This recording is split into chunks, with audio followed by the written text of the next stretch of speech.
lan moo xew ci cas boobu noonu. boo xoolee li tax mu dépassé 6 mois sax mooy entre temps juge bi dafa jëlaat ay actes. voilà à partir du moment où juge d'instruction parce que am na ñuy commentaire di wax ne. waaw dafa yàgg ci kaso bi 6 mois demee 6 mois non instruction ils n'ont rien compris en matière correctionnelle la détention provisoire dit 6 mois mais à partir du moment ci 6 mois yooyu noonu mu am ay actes de procédure yu ñu ci jël rek l'acte de procédure est interruptif de recommencer waat à zéro voilà loolu précision am importance la. instruction au chef d'inculpation boobu ça commence. tout à fait moment bi nga xamante ne moom la ko magistrat instructeur bi dugal. tout à fait parce que parfois mën nga dem ba ci biir. nga am non-lieu partiel maanaam ñu éliminer yi. absolument am yeneen ñu retenir tout à fait. donc voilà. d'accord dañ bàyyi noonu. am na solo waaye maître duñ lañ wax ci UMS mi nga xam ne am na njiit lu bees bi mu koy am itam dañoo gis nag ku ci nekk daal di ngay génn mel ni dafa am loo dencoon ngir wax ko naan ñu bàyyi di jeter discrédit ci justice bi wala ñuy wax yoo xam ne daal dafay nasaxal li nga xam ne moom mooy justice bi réew bi enjeu yi nga xam ne war nañ koo mën a xaarandi ci njiit bu bees gi nekk ci union des magistrats du Sénégal. waaw xam nga Ngoné je crois que Ba Moussa effleuré na ko tout à l'heure la justice est rendue au nom du peuple et à partir du moment où la justice est rendue au nom du peuple ce peuple au nom duquel la justice est rendue day am voix au chapitre pour discuter sur des questions yi nga xam ne c'est des questions qui concernent la justice loolu yaakaar naa ne les acteurs judiciaires dañoo war a conscient ci loolu de telle sorte que ñu xam ne citoyens yi am nañ un droit de regard c'est li nga xam ne noonu la justice di fonctionner comme citoyens yi ni amee un droit de regard ci seen xaalis fan lay dugg ak fa dul dugg mais nag li nga xam ne tey jii moo baaxul te ñenn Sénégalais di ko def mooy essayer de jeter le discrédit sur l'institution judiciaire boobu moom man d'accord ma mais wax comme par exemple ñenn ñi nga xam ne ni jàpp nañ ne le président de la République yenn décision yu bari yoo xamante ni justice bi da koy jël moom moo nekk derrière di tirer les ficelles te le président de la République yaakaar naa ne justice bëri na ay pàcc ñaari type magistrat moo am les magistrats du siège ak les magistrats du parquet magistrat du parquet que c'est le président de la République am possibilité di leen jox ay injonctions de manière implicite mais les magistrats du siège yi nga xam ne ni dernière décision yi ñoom lay revenir ñoom amul kenn koo xamante ne tey jii mën na leen di dicter une conduite à tenir.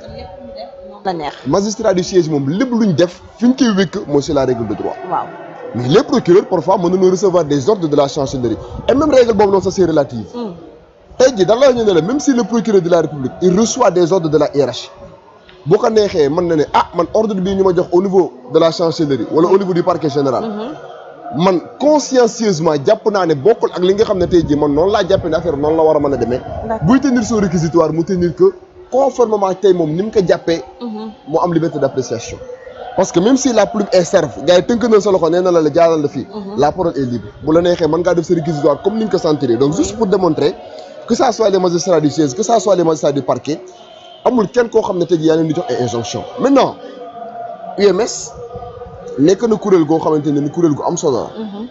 et yaakaar naa ne Sénégal am na ay brillants magistrats. même bu fekkente ne aussi am na ci ay magistrats yoo xamante ne ni récemment ils se sont comportés en tout cas de manière un peu déloyale.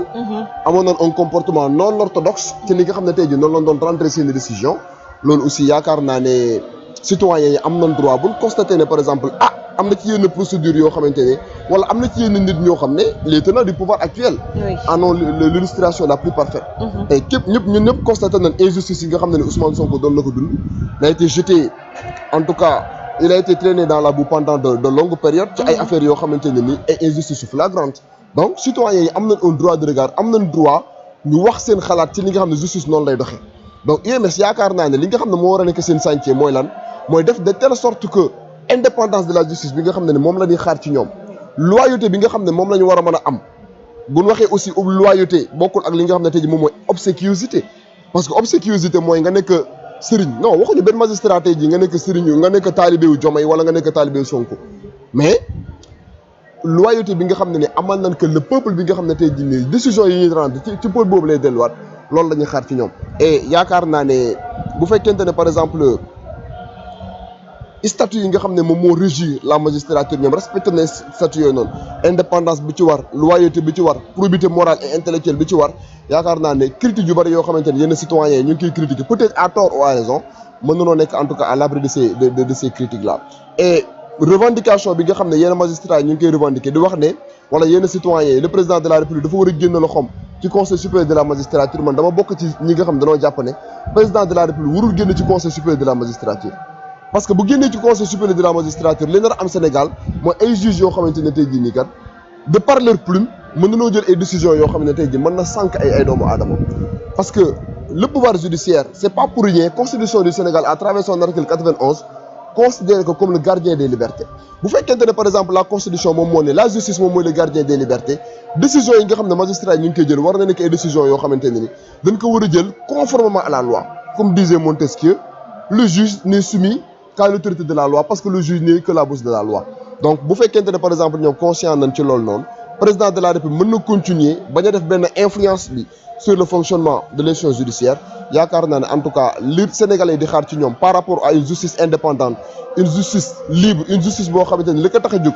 mooy def de telle sorte que citoyens yi en tout cas yam devant la loi donc bu fekkee UMS am na chantier yooyu rek on peut dire sans risque de nous tromper que dina réussir ses missions mais bu fekkente ne par exemple dañ fay nar a nekk di jokkalante ak yeneen pouvoir yi di xas-xasloo parce que constaté nañ par exemple ay wax yoo xam ne mi ngi jóge ci yenn députés yi di jëm ci magistrat yi di jóge ci magistrat yi di jëm ci yenn députés yi yaakaar naa ne loolu honoré wul li nga xam ne mooy la République sénégalaise et le principe de la séparation des pouvoirs ñu bari dañ ciy juum góone principe la boo xamante ne nii d'accord nañ ne lu war a am la mooy exécutif yem exécutif législatif yem législatif judiciaire yem judiciaire mais Jean-Jacques Rousseau bi muy théoriser Montesquieu autant pour moi bi muy théoriser le principe de la séparation des pouvoirs dans l'esprit des lois am na ci fenn foo xamante ne nee na bu ñu fa tolloo cim réew il y a une collaboration mutuelle des pouvoirs collaboration mutuelle des pouvoirs boobu mooy lan dinañ toll ba situation boo xamante ne assemblée nationale dana jàppale justice dana jàppale li nga moom mooy assemblée nationale. waaw xam nga loolu d'accord benn yoon député yi di leen déglu man loolu nekk na leen loo xamante ne ni lorsque j'ai été interrogé sur cette question là man dama d'accordoon ci li magistrat yi wax.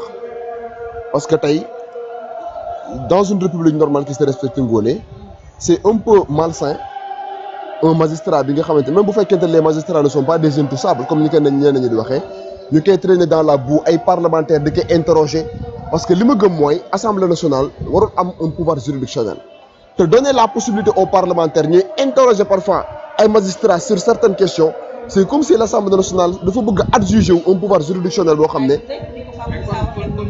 commission d'enquête parlementaire c'est permanent c'est ad hoc day am saa su ne.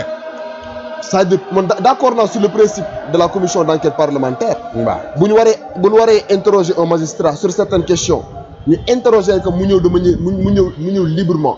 mais pas tey jii nii assemblée nationale da am un pouvoir de contrainte xam nga décision conseil constitutionnel bi loolu la leen wax ñoo ne leen magistrat ñun bañu ñu ñëw assemblée nationale mais faudrait-il encore que seen comparution wala seen ñëw assemblée nationale nekkal leen na loo xam ñoom ñoo koy dañ leen di neexal daal wala mu nekk seen voilà parce que aussi léegi ministre bi wala député bi parce que aussi nga xam ne moom dañ koy forcer mu ñëw attention y a un amalgame y a un amalgame parce que buñ jéem a gëmloo citoyens yi ne leen non magistrat yi ne leen du nekk assemblée nationale parce que magistrat yi te mënu leen a atte dafa am ñaar yu am les magistrats sont des justiciables mais dañoo am un privilège de juridiction tey un magistrat quand il commet une infraction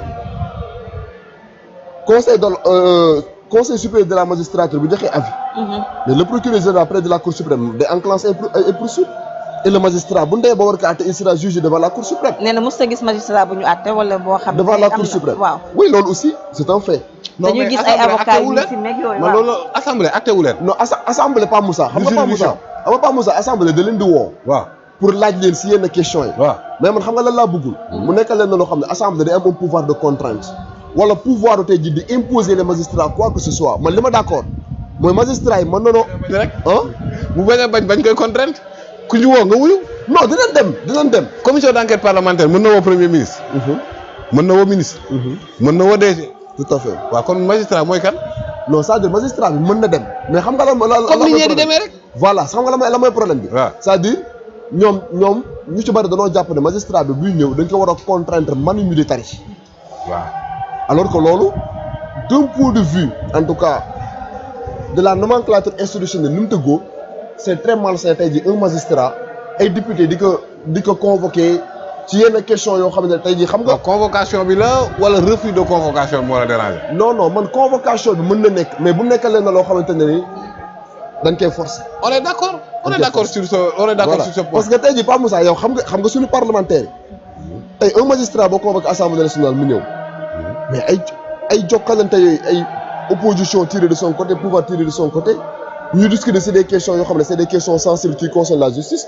day mel ni Assemblée nationale day adjuger un pouvoir juridictionnel. non commission d'enquête parlementaire du plénière rek c'est commission la bu restreinte kenn amul droit génne li ñu fay wax ñi nga xamante ne ñoo composé commission bi ils sont astreints au secret. la confidentialité léegi bu ñu paree la ñuy jébbal mbir mi président nag mën na koo jébal comme mën na koo publier comme mën na koo bañ a publier mais ñoom ñi nga xam ne ñoom ñoo composé commission bi ñoom li ñu fay discuter ñoom duñ génn sax di ko wax deuxièmement mooy ne du dossier bu nekk en cours la ñuy wax. tout à fait du dossier boo xamante ne dafa revêtir le caractère absolu de la chose jugée dossier bi nga xamante ne mi ngi ñëw mais loolu règlement intérieur assemblée réglé na ne. dossier bu yegg justice. commission d'enquête parlementaire bi est dissoute. Tout à fait. Donc kon pour man foofu amul problème seulement j'ai lu l'article de mon ami Mamadou Yakham Keita maa ngi koy nuyu au passage waaw mais article bi moom waxul xam nga Pape Amadou li mu wax ni d'accord naa mais moom nee na bu ñu leen convoqué du tout non liñ doon lu ma dul ànd mooy ñuy convoquer la séparation des pouvoirs Pape Amadou wax na ko léegi Montesquieu de l'esprit des lois qui dit que il faut que la force des choses que le pouvoir arrête le pouvoir. Les moyens d'action réciproques yow bu président mën na dissoudre assemblée. waaw kenn du wax séparation des pouvoirs. assemblée mën na tas gouvernement. motion de censure. question de confiance.